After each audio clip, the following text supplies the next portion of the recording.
Welcome back to another Scripture Discovery episode. We are well into our Proverbs series and are now in Proverbs chapter 6. Last week, in chapter 5, Solomon dives back into the topic of adultery, and he talks about the various kinds of consequences that take place to one who falls into adultery. There's spiritual consequences. Her house leads to death and Sheol. There's also practical consequences when the sin of adultery is exposed to the public. There's shame and dishonor. There's the possibility of blackmail that could take place. People can use it to control you. And there's also emotional consequences, having to deal with guilt when you're on your deathbed. So Solomon unpacks all that for us and then turns to one of the best ways to combat sexual immorality, and that is to take joy in your marriage and the physical relationship that you are blessed to have in that marriage. So in Proverbs chapter 5, Solomon spends a lot of time talking about the dangers. Then he transitions to the blessings and the joys of your sexual relationship within the confines of a covenant marriage. And then it ends in the warning that God sees all. So even though your sin may not be exposed to others, God sees all, and He is the final judge. So chapter 5 kind of ends in a dark place, warning against God's judgment who sees all. But it's important to remember that yes, there are great consequences to our sin, especially adultery, that there is a pathway to repentance and forgiveness and life, and it's only through the death and resurrection of Jesus Christ. Thank goodness that chapter 5 is not the end of the story, and that we can read it in light of the gospel of Jesus Christ, because He's the one that gives us hope.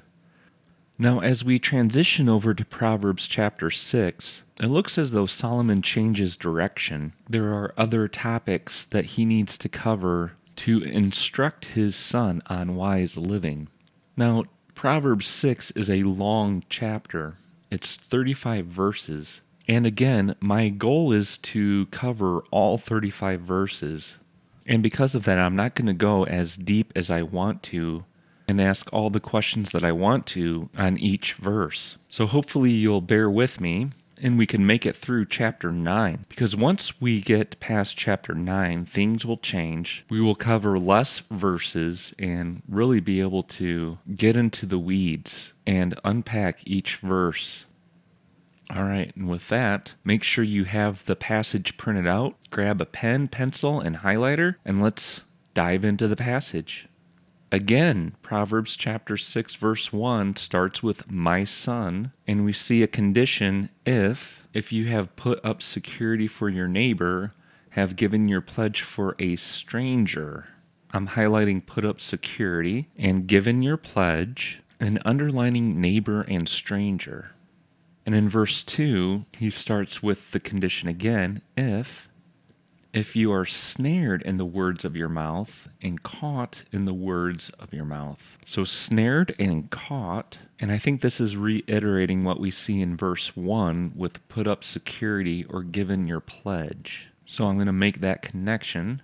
And here's the result in verse 3, then, and the command to do this. And let me circle the phrase, my son. And what is the son to do if he finds himself snared and caught? To save yourself. And here's the reason. It starts with the word for you have come into the hand of your neighbor. So I'm marking the word for and highlighting come into the hand of your neighbor. And I'll underline neighbor. And now a couple of commands. Go, hasten, plead, and it's pleading urgently with your neighbor. Now I think the phrase in verse 3, come into the hand, is helpful to figure out what Solomon is saying here. I'm going to have it connect with the word snared and caught. I believe what Solomon is saying here is When you give promises or pledges, or if you put up money or something of value on the condition that your neighbor will follow through with a pledge or promise, then you have put yourself under their control. I think an example of this is when parents may sign for a home loan for their children or for a car or something along those lines. I remember a personal example where I was trying to help someone out by cashing their check for them, and I had to sign my name to it, basically showing if the check bounces, I have to be responsible for it. That was an unwise thing for me to do, and of course, I had to face the consequences for it when the check did bounce. And Solomon here is saying, don't put yourself in that situation. But if you do, the command in verse 3 is to save yourself, to go and hasten and plead urgently. So it's to get out from under this pledge or this promise that ties you to your neighbor or the stranger. Solomon is saying this is not a good place to be. Verse 4, another command, give your eyes no sleep and your eyelids no slumber. I'm going to highlight that whole verse, and it's pointing back to the go and hasten and plead. Take care of the situation quickly. And again in verse 5, Solomon doesn't stop, but now gives an illustration, and it's the command to save yourself. And here's the picture that he's giving. It's like a gazelle from the hand of the hunter. So let me mark the word like and underline the word hunter. And I think I'll connect it with the word neighbor, because it's painting a picture of what the neighbor becomes when you give your pledge to him or put up security for him. You put yourself in a very vulnerable situation. I think I'll underline the word gazelle and point it back to the word hasten. How does the gazelle save himself from the hand of the hunter? He runs. Again in verse 5, Solomon gives another illustration, like a bird from the hand of the fowler. Now mark the word like, underline bird, and underline fowler. And I'll also point the word bird back to hasten and fowler back to neighbor. Notice also the words that he uses in verse 2 and the illustration he uses in verse 5.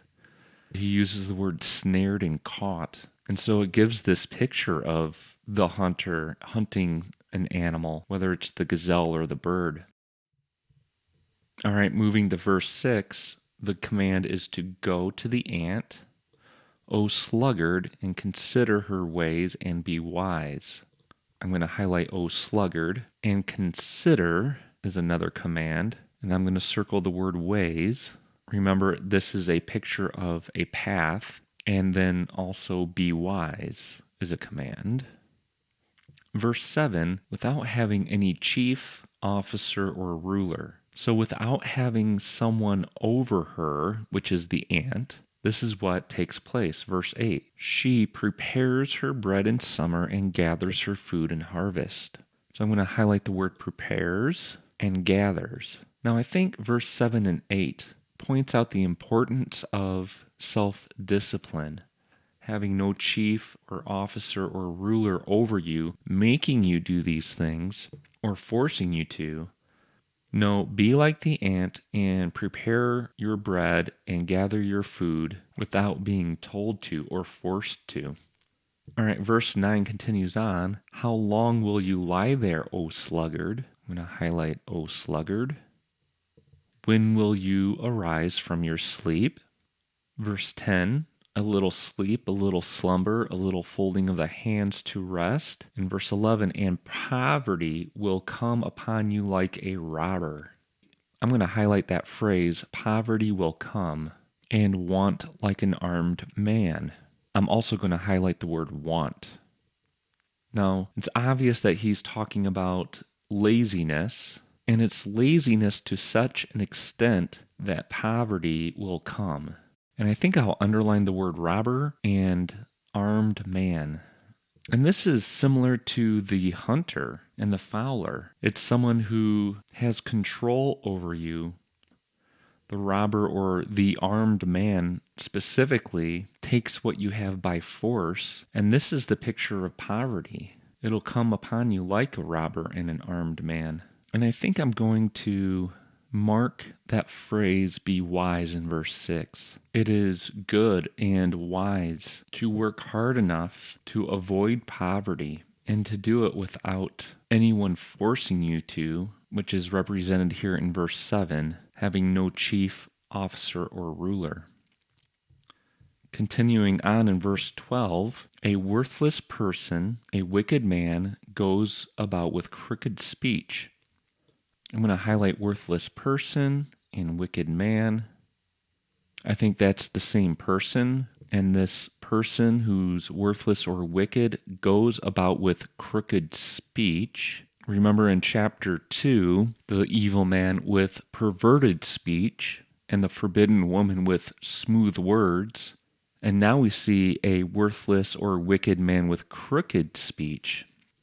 And in verse 13, he winks, he signals with his feet, and points with his finger. With a perverted heart, devises evil, continually sowing discord. I'm going to highlight the word evil, and I think I'm going to mark that phrase perverted heart. I'm going to box it in and make it red and connect it with crooked speech. There's a relationship between the heart and your speech. It's interesting that he describes the heart as perverted, but the speech as crooked. I think it's pretty similar, but it's interesting that he uses different words to describe it. And I think sowing discord needs to be underlined as well. And I'm wondering if the word sowing can be connected with verse 13. When he winks and signals and points, he's using these non-verbals in a way to sow discord. I think this is a picture of divisive behavior. So I'm going to make that connection. Verse 15, therefore, because of the wicked man's crooked speech and perverted heart and sowing discord, calamity will come upon him suddenly. This is a consequence of his evil and crooked speech. Calamity will come upon him, and he will be broken beyond healing. So he will be broken, and I'll highlight the whole phrase. Calamity will come upon him. I think I'm going to underline that word suddenly and also beyond healing. That phrase beyond healing is pretty intense and describes the seriousness of crooked speech and sowing discord. All right, verse 16, there are 6 things that the Lord hates, 7 that are an abomination to him. I'm going to circle 6 things and 7. And the word hates and abomination. All right, so what are these things? Verse 17, haughty eyes, a lying tongue, hands that shed innocent blood. Verse 18, a heart that devises wicked plans. I'm going to highlight that whole phrase. And feet that make haste to run to evil. Also, a false witness who breathes out lies, and one who sows discord. And I think I'm going to underline the word eyes, tongue, hands, heart, and feet. And I'm also going to connect lies in verse 19 with the lying tongue in verse 17. And also that phrase sows discord we see up in verse 14. So I'm going to make that connection. And I also think it's interesting that in verse 16, there's 6 things that the Lord hates, but there's 7 that are an abomination. I don't get why there's a different number.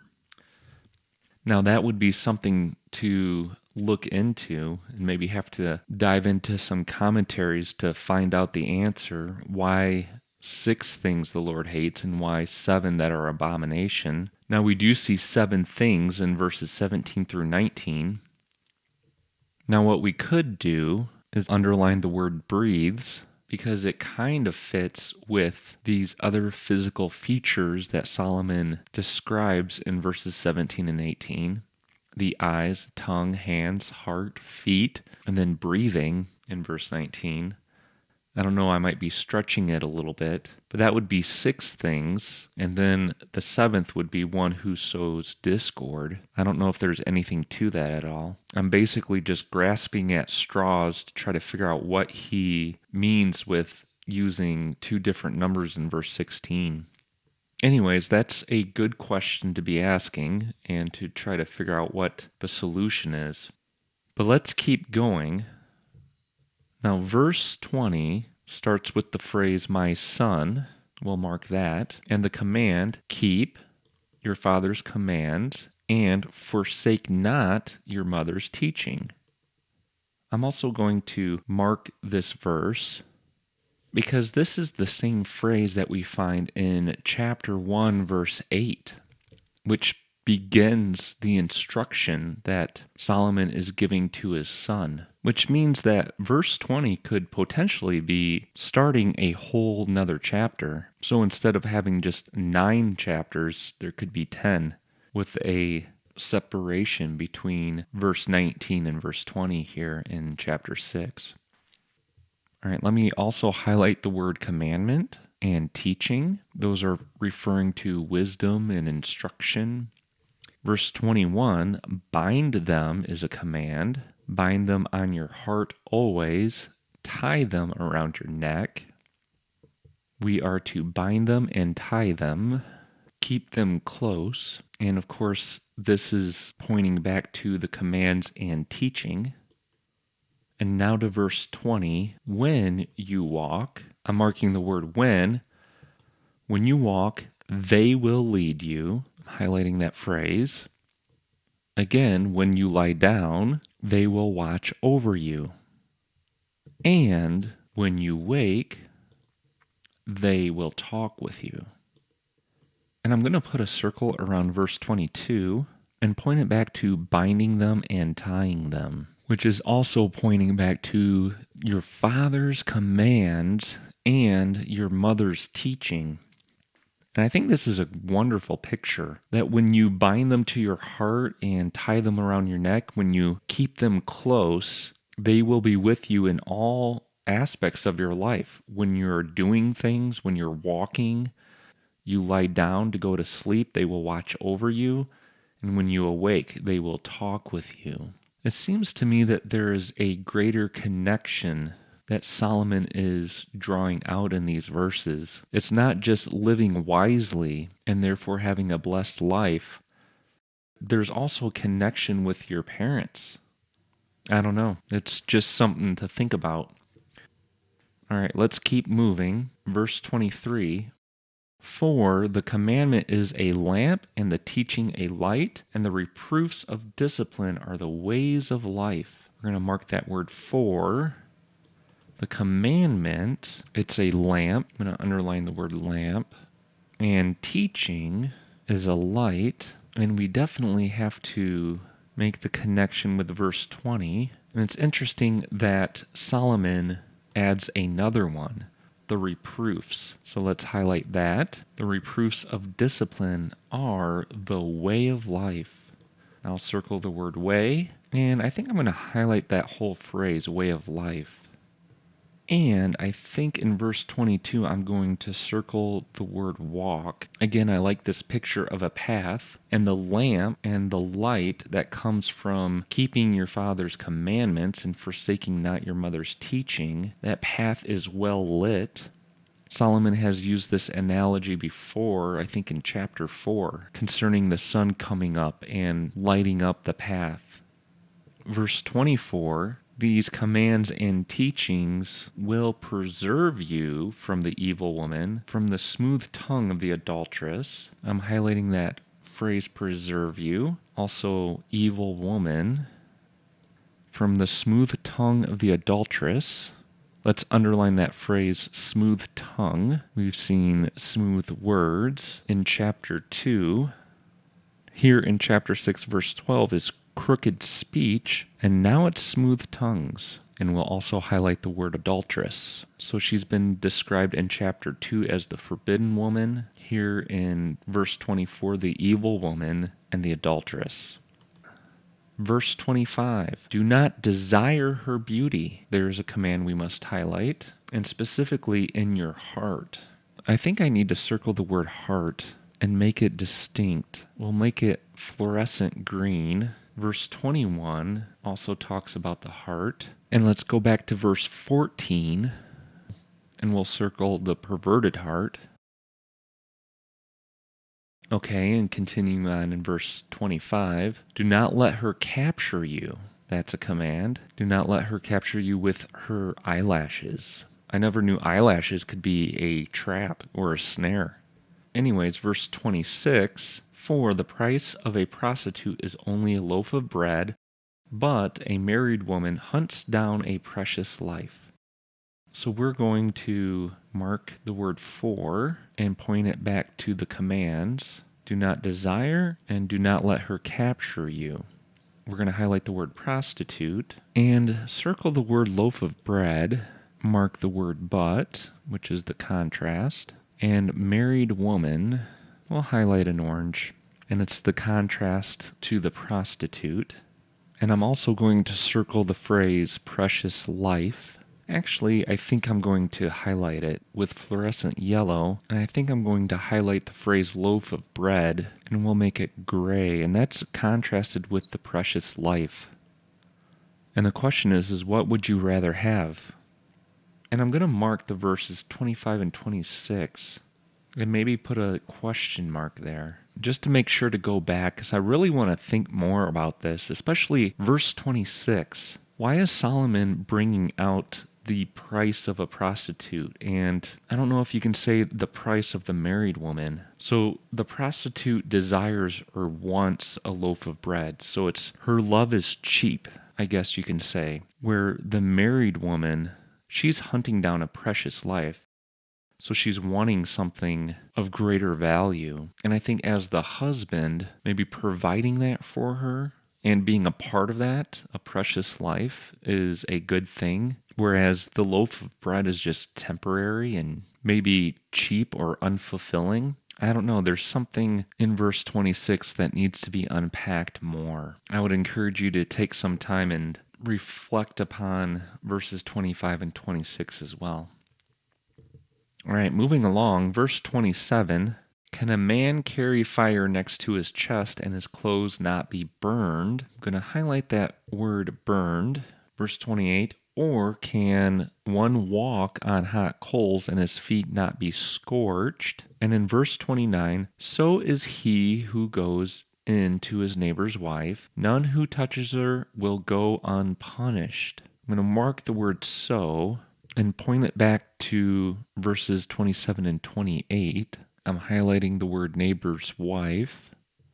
And I'm highlighting it the same color as evil woman and adulteress and prostitute because all of those represent the forbidden woman. And of course, the neighbor's wife is also a forbidden woman. So I'm just trying to be consistent.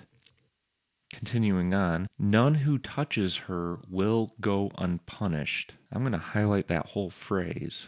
And I think that goes back to the words scorched and burned.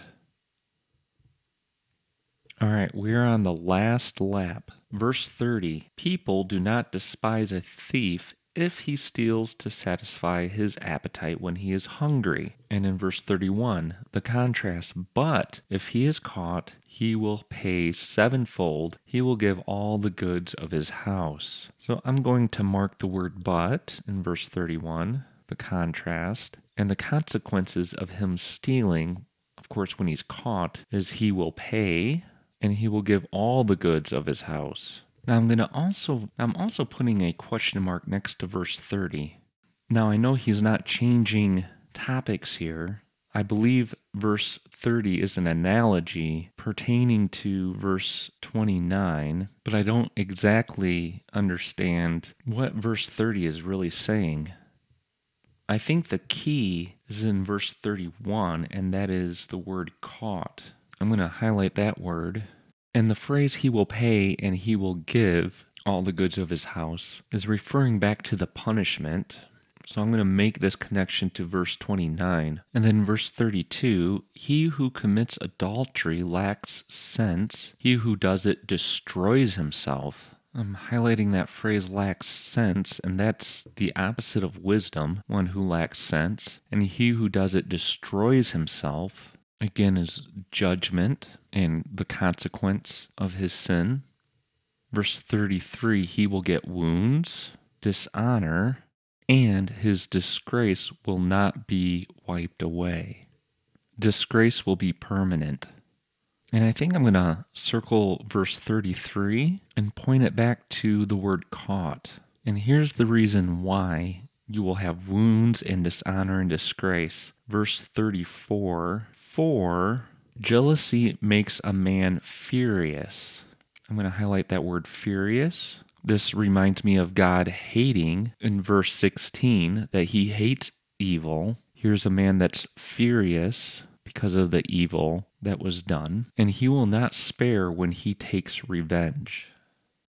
I'm going to highlight that phrase, he will not spare, and I think I'm going to also highlight the word revenge, and that's the consequence or the result of the sin.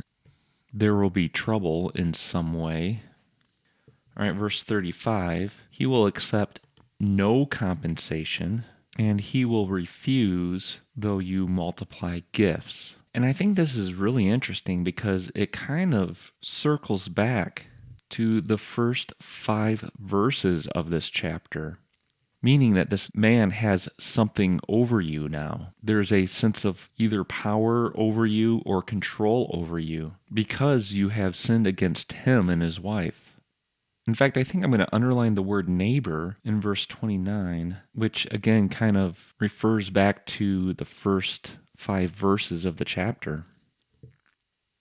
All right, so let's go to the top and work through this structure together. I think verses 1 through 5 is the first section, talking about the neighbor or stranger that you apparently are trying to help out by giving a pledge or putting up security, but in the end, you put yourself into the hands of that neighbor or stranger. So let me mark that. And pointing out the sluggard. And I think that section concludes in verse 11 with the warning of laziness and being a sluggard, which will result in poverty. The next section, talking about the worthless and wicked man, starts at verse 12, and I think it goes all the way to verse 19. And that starts a new section, which is pretty obvious in verse 20, and we could probably bring it all the way down to verse 35. However, I am going to break it up a little bit and mark it at verse 24.